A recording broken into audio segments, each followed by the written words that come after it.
আসসালামু আলাইকুম। সো বাংলাদেশে কি চলছে? 2018 সাল থেকে বাংলাদেশে এমন একটা প্ল্যাটফর্ম চলছে যেখানে প্রতিবন্ধীরা নিজেদের দিন দিন একটা অন্য লেভেলে নিয়ে যাচ্ছে। তারা বর্তমানে নিজেদেরকে তরমুজ ভাবছে না, বরং তারা নিজেদেরকে তরমুজের ভেতরে থাকা মধু ভাবছে। এইসব মালার নাম রাখছি মধু মধু। সো বাংলাদেশে কি চলছে? বাংলাদেশে কি ধর্ষণের বিচার চলছে? না। বাংলাদেশে কি সংস্কার চলছে? না। বাংলাদেশে কি চলছে তাহলে?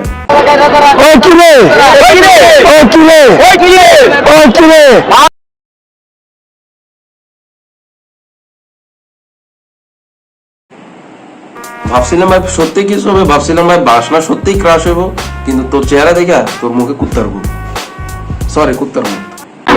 মহাজাতে বসে যদি এক ফোঁটা পানি ফেলি আর সেই পানিটা যদি আল্লাহ কবুল করে নেয়, তাহলে তোমার জীবন নষ্ট করার জন্য যথেষ্ট। আর তুমি তো আমার কত পানি ফেলছো, আল্লাহ জানে আল্লাহ তোমাকে কি শাস্তি দেয়। আপনার বদলা লাগছে আপনি সাকসেস, এবং আপনার মধ্যে যার উপর লাগছে সেই বান্দাটি এখনই আসবে আমাদের সামনে। আমি দেখাচ্ছি আপনাকে সেই বান্দাটিকে। এই দেখুন।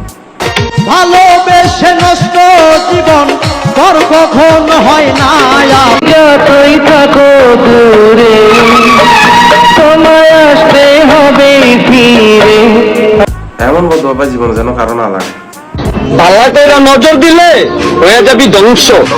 চেহারা সুরাত দেখা বোঝস না কে আমি, কি আমার বংশ। ভাই তোর একটা কথা কই, তোর গায়ে নাই মাংস, মুখে নাই দাড়ি, তোর বংশ সম্পর্কে আমি জানি না, তবে তুই একটা আস্ত। আমি জানি না, ভগবান হয়তো আমাকে চাইছিল যে এরকম করে পোস্ট দে, তাহলে তোর ভিডিওটা একবার হয়ে যায়, একবার লং ভিডিও। শখের মানুষ ত্যাগ করেছি, মনটা তো পাথর হবেই। ওকে বৌদি, এই কবিতাটি তোমার জন্য। তোমাকে বিয়ে করে তোমার জামাইয়ের জীবন শেষ, তোমাকে বিয়ে করে তোমার জামাইয়ের জীবন শেষ, তোমার জামাইয়ের বগলে লোম গজায়, নিচে গজায় না ক্যাশ। গজাবে কি করে? বিয়ের পর তো জায়গাটা কেটে ফেলেছে তোমার জামাই। বাই দ্য ওয়ে গাইস, আজকে পিছনে আগুন লাগাইছি। ওরে আসছে আমার সস্তা তাসিম হাসান, যাবড়া ফুট।